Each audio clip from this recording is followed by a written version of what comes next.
आज कुछ बातें आप सब लोगों के माध्यम से जनता तक पहुंचाने के लिए जो मैंने प्रेस कॉन्फ्रेंस रखी है अपने साथियों के साथ। आप सभी पत्रकार साथी इसमें आए, आप सबका बहुत बहुत स्वागत है। अभी 3 तारीख को जो ऊना हेडक्वार्टर के सराउंडिंग में, विशेष रूप से बंगाणा एरिया, ऊना एरिया, इस सारे एरिया के अंदर जो भारी बारिश हुई, उस बारिश के कारण जो हमारे इस एरिया के अंदर लोगों का घरों के अंदर, दुकानों के अंदर, गांवों में और शहरों के अंदर जो नुकसान हुआ, उन सब जगहों के ऊपर जाने का मौका मिला। तो उससे ध्यान में आया कि लोगों का बहुत ज्यादा नुकसान बिजनेस की दृष्टि से भी हुआ है। दुकानों के अंदर जो पानी शहर के अंदर या अन्य गांवों की दुकानों के अंदर गया, वहीं पर घरों के अंदर जो पानी गया, उस पानी के कारण कोई भी परिवार ऐसा नहीं है जिसके घर के अंदर पानी घुसा हो जिसका 50,000 से लेकर के 2-3-4 लाख तक का नुकसान ना हो। उनके बेड खराब हो गए, फ्रिज खराब हो गए, उनके बहुत से अन्य जो भी घर के अंदर फर्नीचर होता है वो खत्म हो गया, कपड़े तक लोगों के खराब हो गए। उसमें जो देखने में आया, 2-3 चीजें देखने में आई जब मैं गांव में और शहरों के अंदर गया, लोगों से जब बातचीत हुई, उसमें से एक तो महत्वपूर्ण बात यह ध्यान में आई कि जब पहली बार हुआ ऊना शहर के अंदर कि कोई भी नाला डीसिल्ट नहीं किया गया मई और जून महीने के अंदर। पहले जो नगर परिषद होती थी, नगर परिषद से बातचीत करके हम लोग मई जून महीने में जेसीबी लगा करके नालों की सिल्ट निकाल देते थे, जिसके कारण काफी हद तक नुकसान होने से बच जाता था। और इस बार प्रशासन के माध्यम से कोई भी डीसिल्टिंग इन नालों की नहीं की गई, शहर के अंदर जो भी कच्चे पक्के जितने भी नाले हैं।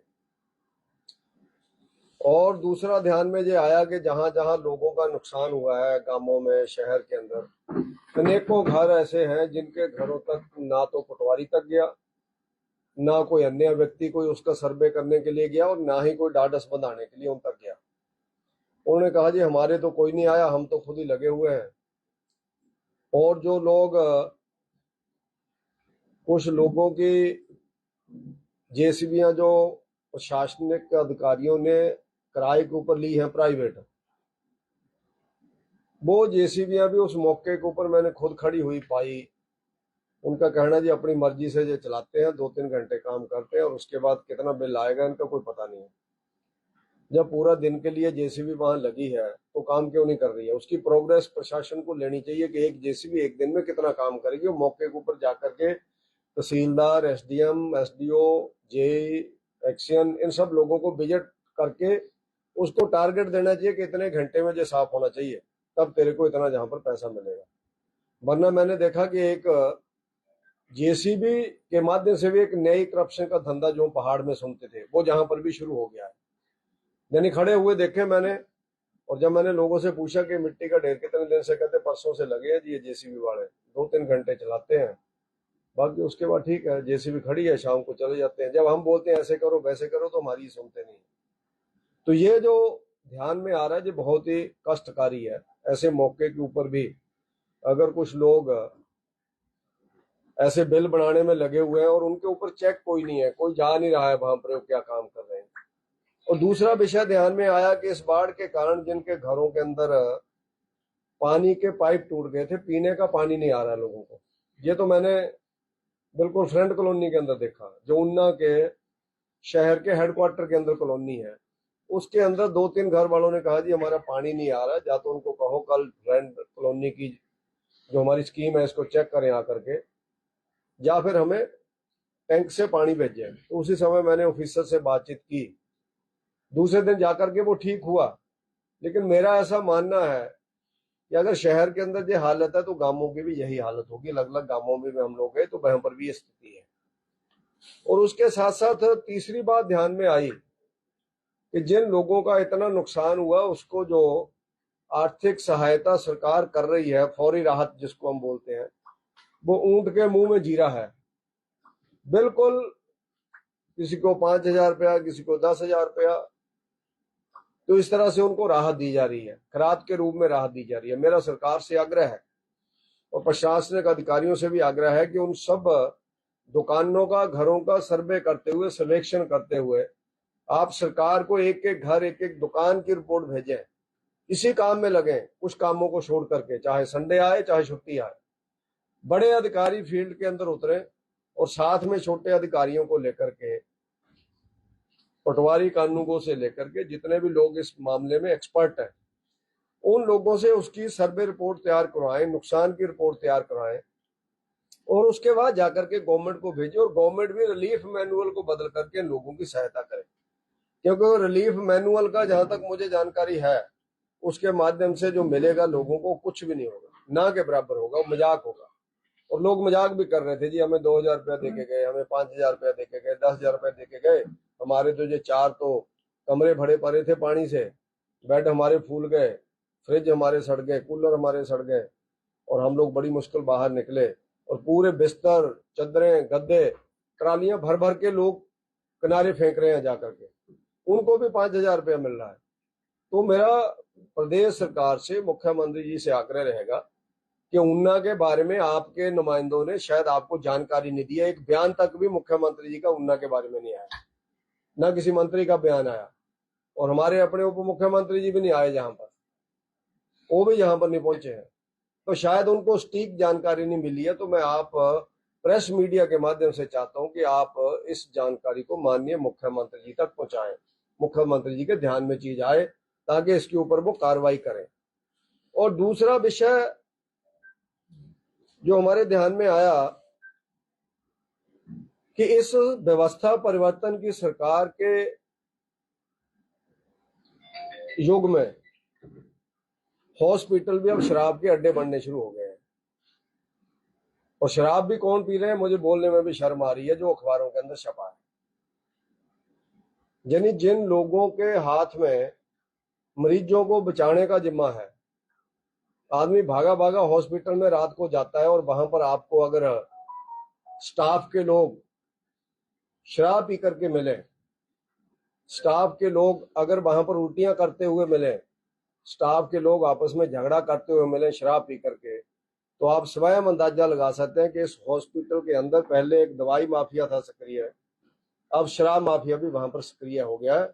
जो घर घर डिलीवरी ऊना के अंदर चली हुई है, जिसके कारण ऊना के बच्चे बिगड़ रहे हैं, आज उसके कारण हॉस्पिटल का स्टाफ भी बिगड़ना शुरू हो गया, क्योंकि पूछने वाला कोई नहीं है।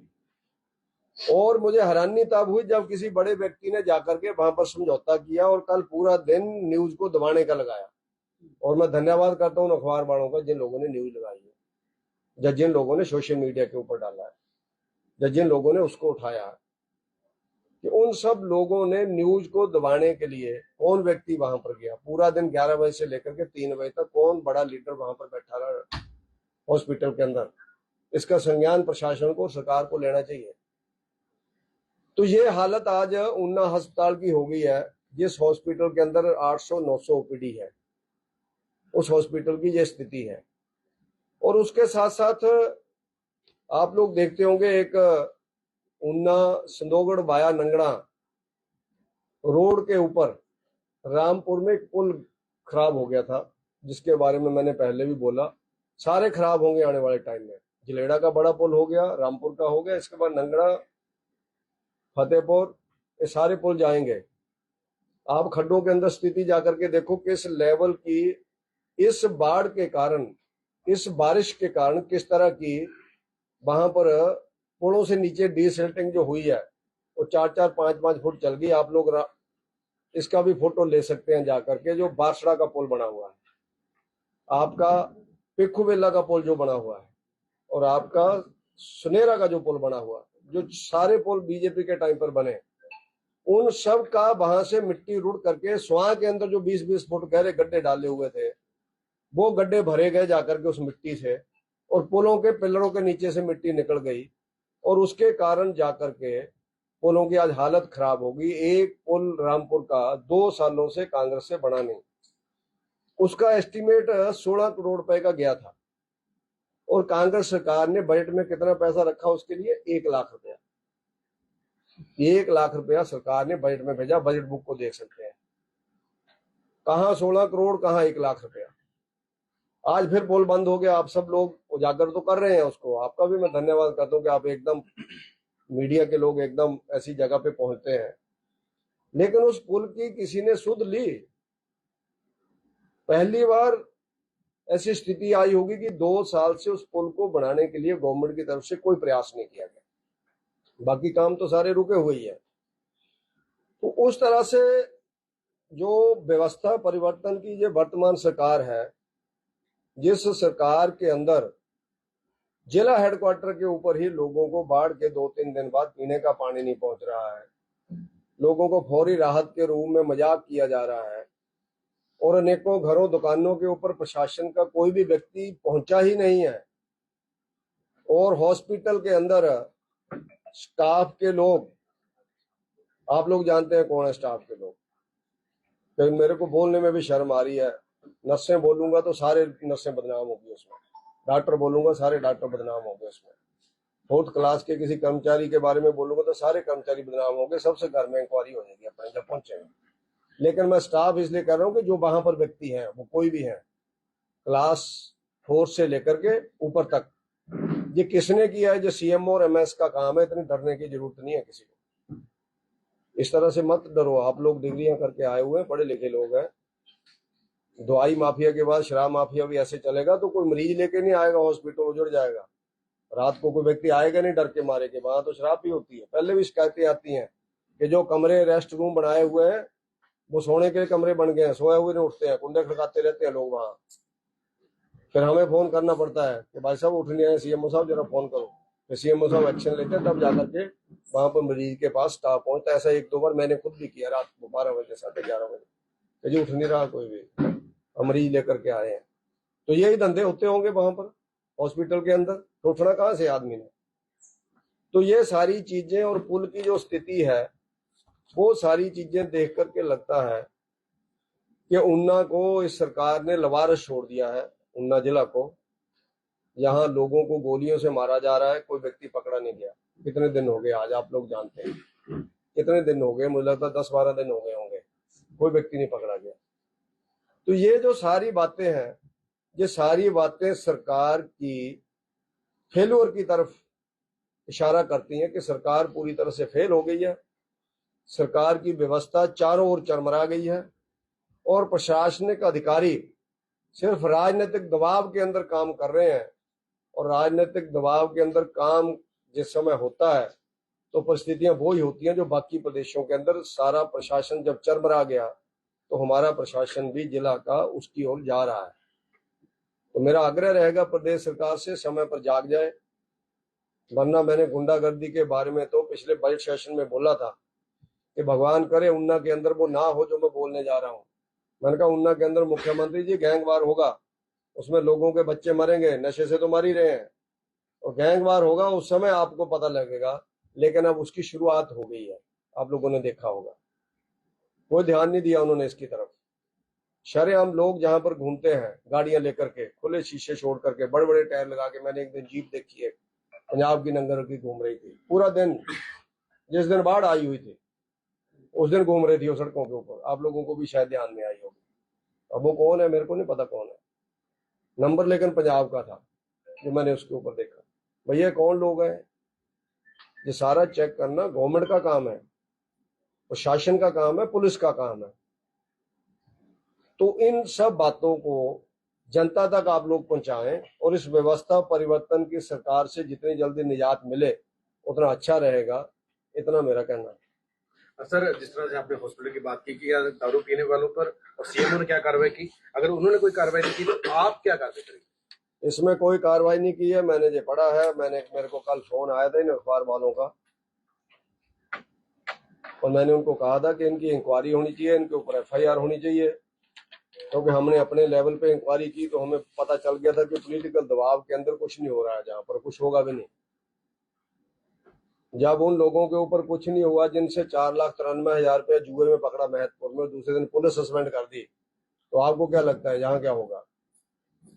क्योंकि कांग्रेस के बड़े नेताओं को काम ही एक है कि जहां 2 नंबर का धंधा होता है वहां चौकड़ी मार करके बैठ जाते हैं जाकर के, भैया हमारे बंदे हैं, हमारे अपने आदमी हैं। तो उसके कारण व्यवस्था चरमरा गई है। अधिकारी तो दोषी है ही है, लेकिन उन्ना के हेडक्वार्टर की पॉलिटिक्स के बड़े कांग्रेस के लीडर भी उतने दोषी हैं जितना प्रशासन आज दोषी है। इन दोनों के काले कारनामों के कारण जो घटनाएं हो रही हैं, इनकी, जिसको मैं कह सकता हूँ मिलीभगत के कारण ये सारी बातें हो रही हैं। सतपाल जी, वैकल्पिक मार्ग के रूप में जो है वो कुठार खुर्द वाला मार्ग और आरटीओ वाला मार्ग फिर से चलाया गया। उसकी हालत तो पहले से दयनीय है, तो काफी लोगों को वहां जो स्थानीय लोग हैं काफी समय से परेशानी का सामना करना पड़ रहा है, तो उसके और प्रशासन बिल्कुल ध्यान नहीं दे रहा है। वैकल्पिक मार्ग के रूप में उस रोड का जरूर प्रयोग करने के लिए प्रशासन किया है। शुक्र है कि हम लोगों ने प्रोफेसर धूमल जी के समय पर रामपुर खड्ड, चंदोलो कॉलोनी, शैलजा बिहार, कुठार खुर्द, कुठार कला में 4.5 करोड़ रुपया लगा करके पुल बना दिया था, सड़क को डबल कर दिया था, वरना लोगों को संदोगढ़ से वापस जाना पड़ता। अगर मान लो पुल हमने रामपुर और सुनेरा के बीजेपी के टाइम नहीं बने होते तो इनको पीछे जाना पड़ता। तो उधर से उस सड़क के लिए भी PMGSY के अंतर्गत वाइडनिंग एंड स्ट्रेंथनिंग के लिए पैसा आया हुआ है, लेकिन जिस ठेकेदार को इन्होंने काम दिया है उस बंदे ने सारा उखाड़ दिया हुआ और उसके बाद काम नहीं कर रहा है। मैं 2 महीने पहले कुठार खुर्द गया था, मैंने वहां से फोन किया, जेई से पूछा ठेकेदार कौन है, उस ठेकेदार से मैंने पूछा को टक्का जा तो साड़ा साइड से को ठेकेदार है। फिर मैंने उसको बोला कि भैया जहां पर तू कम से कम बजरा तो डाल दे, बरसात शुरू होने वाली है। उस समय पूरी भी नहीं बनी हुई थी कुठार खुर्द वाली, अभी मैंने 4 दिन पहले गया तो बन गई है। तो उसके ऊपर इतना कीचड़ है, उसके ऊपर इतना पानी है कि वहां पर दिन रात अभी लोग बेचारे फंसेंगे और लोग उन्ना शहर को गालियां देंगे। इस गवर्नमेंट की जो नीयत है उसको रोएंगे लोग वहां पर, ये स्थिति है वहां पर। हमसे जुड़े रहने के लिए हमारे YouTube चैनल को सब्सक्राइब करें और नई वीडियो की नोटिफिकेशन के लिए बेल आइकॉन को दबाएं। अगर आप ये वीडियो Facebook पर देख रहे हैं तो लाइक जरूर करें और ज्यादा से ज्यादा शेयर करें। इसी तरह के और भी अपडेट्स के लिए फॉलो करें हमारा Instagram पेज himachal.kesri।